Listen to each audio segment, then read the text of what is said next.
Hi friends, welcome to Shami's kitchen. എല്ലാവർക്കും സുഖമാണല്ലോ. ഇന്നത്തെ നമ്മുടെ സ്പെഷ്യൽ എന്താണെന്ന് വെച്ചാൽ വളരെ ടേസ്റ്റി ആയിട്ട് കുട്ടികൾക്കും വലിയവർക്കൊക്കെ വൈകുന്നേരം ചായക്കൊപ്പം തയ്യാറാക്കി കൊടുക്കാൻ പറ്റുന്ന നല്ല സൂപ്പർ ആയിട്ടുള്ള റവ അപ്പത്തിൻ്റെ റെസിപ്പിയാണ് കേട്ടോ. ഈ വീഡിയോ ഇഷ്ടമായാൽ ഇതൊന്ന് ലൈക്ക് ചെയ്തേക്കണേ. കൂടെ തന്നെ സബ്സ്ക്രൈബ് ചെയ്യാനും ആ തൊട്ടടുത്ത് കാണുന്ന ബെല്ലൈക്കനിൽ ഓളും മറക്കാതെ ഒന്ന് പ്രസ് കൂടി ചെയ്തേക്കണേ. എന്നാൽ ശരി, നമുക്ക് എങ്ങനെയാണ് തയ്യാറാക്കുന്നതെന്ന് വേഗം ഒന്ന് കണ്ടു നോക്കാം. അപ്പോൾ നമ്മുടെ ഈ റവ അപ്പം തയ്യാറാക്കി എടുക്കാനായിട്ട് ഞാനിപ്പോൾ മിക്സിയുടെ ഒരു ജാറൊന്ന് എടുത്ത് വെച്ചിട്ടുണ്ട്. അപ്പോൾ ഇതിലേക്ക് നമുക്ക് ആദ്യം ചേർത്ത് കൊടുക്കേണ്ടത് റവയാണ്. 1 കപ്പ് അളവിൽ ഞാനിപ്പോൾ റവ എടുത്തിട്ടുണ്ട്. ആ റവ നമുക്ക് ചേർക്കാം. വറുത്തതോ വറുക്കാത്തതോ ഏത് റവയാണെന്നുണ്ടെങ്കിലും പ്രശ്നമൊന്നുമില്ല, ഏതും ചേർക്കാവുന്നതാണ്.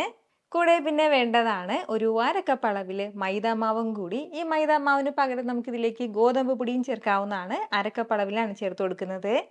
കൂടെ വേണ്ടത് നമ്മുടെ മധുരത്തിനനുസരിച്ചിട്ടുള്ള ശർക്കര പാനിയും കൂടിയാണ്. അപ്പോൾ ഞാനിപ്പോൾ ഒരു 100 ഗ്രാം അളവിൽ ശർക്കര എടുത്ത് ചെറുതായിട്ടൊന്ന് ഒരല്പം വെള്ളം കൂടി ചേർത്തിട്ട് നല്ലതുപോലെ തന്നെ ഒന്ന് ഉരുക്കിയെടുത്തിട്ട് ഒന്ന് അരിച്ചെടുത്തിട്ടുള്ള ശർക്കര പാനിയാണ് കേട്ടോ ഇതിലേക്ക് ചേർത്ത് കൊടുക്കുന്നത്. അപ്പോൾ നല്ല ചൂടോടുകൂടി ചേർക്കരുത്, റൂം ടെമ്പറേച്ചറിലായതിനു ശേഷം മാത്രം ഇതിലേക്ക് ചേർക്കാവുന്നതാണ്. കൂടെ നല്ലൊരു ഫ്ലേവറിന് വേണ്ടിയിട്ട് ഒരു 3 ഏലക്കയുടെ സീഡ് മാത്രം എടുത്തിട്ടുണ്ട്, അത് നമുക്ക് ചേർക്കാം. ഏലക്ക പൊടിയാണെന്നുണ്ടെങ്കിൽ 1/2 ടീസ്പൂൺ അളവിൽ ചേർക്കാവുന്നതാണ്. ഇതിലേക്ക് വളരെ കുറച്ച് മാത്രം വെള്ളം കൂടി ചേർത്ത് കൊടുത്തിട്ട് നല്ല സ്മൂത്തായിട്ട് നമുക്കൊന്ന് അരച്ചെടുക്കാം.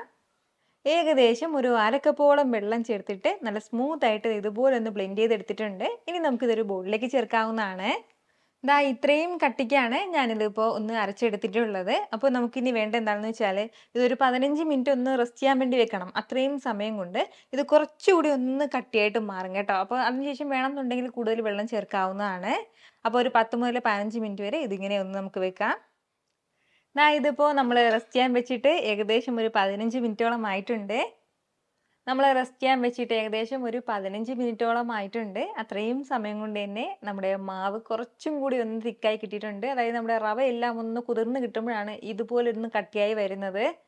ഇതിലേക്ക് ഇനി വളരെ കുറച്ച് മാത്രം ഒരു 2-3 ടേബിൾ സ്പൂൺ അളവിൽ മാത്രം വെള്ളം കൂടി ചേർത്ത് കൊടുത്തിട്ട് ഒന്നുകൂടി ഒന്ന് ഇളക്കി മിക്സ് ചെയ്ത് കൊടുക്കാം.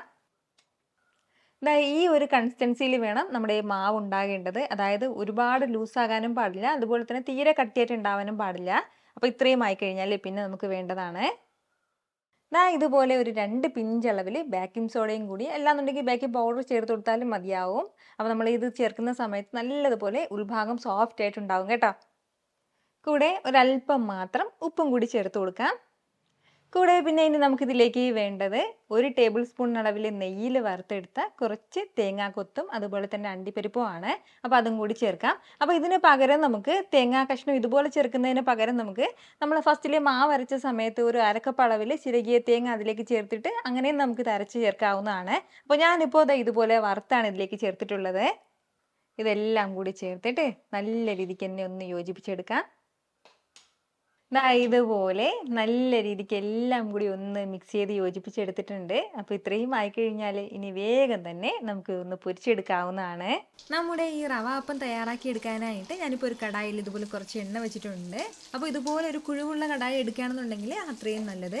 എണ്ണ ഫസ്റ്റ് നന്നായിട്ട് തന്നെ ചൂടായിട്ടുണ്ടാവണം. എല്ലാ സമയത്തും എണ്ണ നല്ലതുപോലെ ചൂടായിട്ടുണ്ടാവണം. എന്ന് വെച്ചിട്ട് തീരെ ഹൈ ഫ്ലെയിമിൽ വെക്കണ്ട, മീഡിയം ഫ്ലെയിമിനും ഹൈ ഫ്ലെയിമിനും ഇടയ്ക്ക് വെച്ചിട്ട് നമുക്ക് ഒരു തവി അളവിൽ മാവ് ഇതിലേക്ക് ചേർത്ത് കൊടുക്കാം.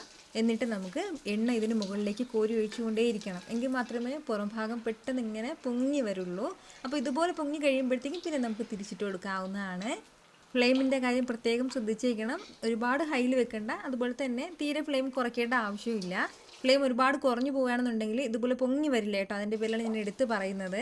തിരിച്ചും മറിച്ചിട്ട് കൊടുത്ത് വേണം നമ്മൾ നന്നായിട്ട് ഒന്ന് ഫ്രൈ ചെയ്തെടുക്കാൻ. 2 സൈഡ് നല്ലതുപോലെ കളർ മാറിക്കഴിഞ്ഞാൽ നമുക്കിത് എടുക്കാവുന്നതാണ്. വളരെ എളുപ്പത്തിലും രുചികരമായിട്ടും പെട്ടെന്ന് തയ്യാറാക്കി എടുക്കാൻ പറ്റുന്ന ഒരു റവ അപ്പമല്ലേ ഇത്.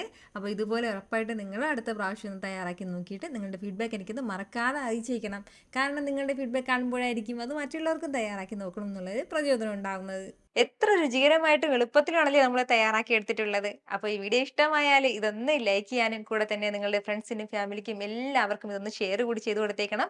ഇതുപോലുള്ള റെസിപ്പിക്ക് വേണ്ടിയിട്ട് നമ്മുടെ ഷമീസ് കിച്ചൻ ചാനൽ ഫോളോ ചെയ്യാനും സബ്സ്ക്രൈബ് ചെയ്യാനൊന്നും ആരും മറക്കരുത്.